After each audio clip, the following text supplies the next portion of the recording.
Morning, fellows. 2 days, and those 2 days proved to be remarkably uh, rewarding in the sense that Delhi Declaration ultimately proclaimed, and it talks all about the landmark achievement that G20 summit being held in India, and it truly represents the big stature of India as a country, as one of the fastest growing, largest economies, heading towards being one of the 10 trillion or whatever. But that's not the point. This G20, which was a painstakingly derailed process of a long marathon of meetings and conferences and consultations and diplomatic rows and efforts day in and day out, and on the state level, and probably there have been 220 meetings throughout, pans India, and 60 meetings in the states to come up with the concrete agenda that India could successfully pull over. No doubt India proved to be one of the best hosts, and this glittery, the extravaganza of 2 days parade of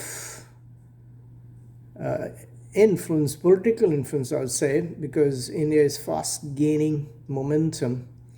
not only in the democratic front, but also a diplomatic front, because of the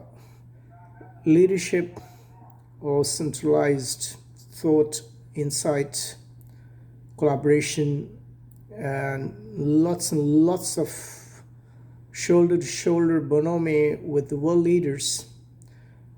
And probably our Prime Minister has been more successful with his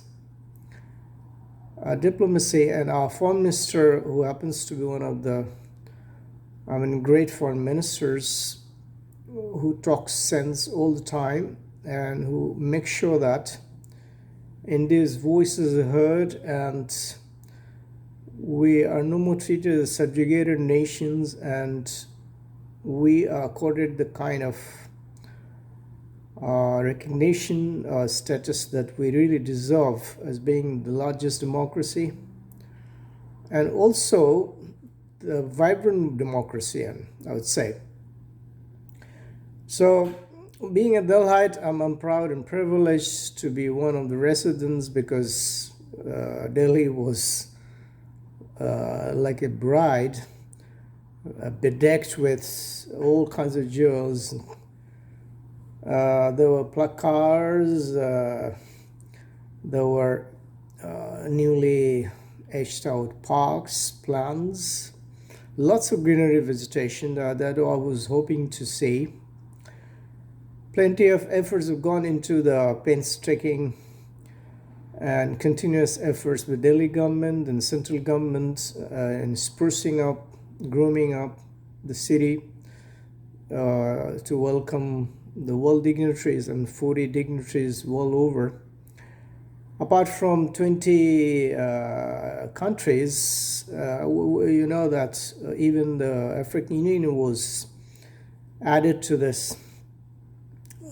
ever burgeoning platform of key nation states with robust economies, and that accounts for that. Global South is accounting for 30 to 40% of the entire resources of the world that it can utilize and also harness. And at speed of its advancement towards not only climate control, sustainable development, equitable, educational, inclusive infrastructure, also a robust financial domain with a proper system in place with RBI government, especially cryptocurrency, which is the currency in the making and future, and the whole world is agog, has not been able to formulate any concrete formula how to, whether to legalize it as a tender, whether to accept it, whether to allow it to operate on individual basis, a government basis, or whether this is something really so spurious and so hazardous or so gamble-like, so commoners and common people shouldn't be allowed to invest in cryptocurrency. But somehow the world leaders have been able to concede the efficacy and the future of cryptocurrency, and they're going to work out on modalities how to legalize it as a tender, also for banking and transactions, exchanges, and also currency conversion and regulations and the government regulations, and as overseer of, because it's hard keeping an eye on currency like crypto, because these are just in the ledgers and the virtual currencies, and they change hands very frequently.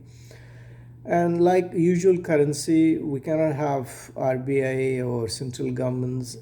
rulings and restrictions. And so even finance ministers of all the states, they join their hands, they try to wrap their heads around how to come up with an effective SWIFT-like, where we can have exchanges in the real term and where we can digitize. As India is on a spree of digitizations, and we have the RuPay, we have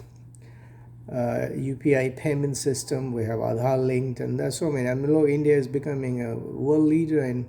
paving the way for digitizing currency and digital payment systems, and I'm a witness to that I really indulge in a cash or currency, and I don't have to carry any money in India for my family expense. So wherever you go, we have payment gateways, Paytm and RuPay and Google Pay and all. All kinds of, you could just think of and then try to use it. You need to have just some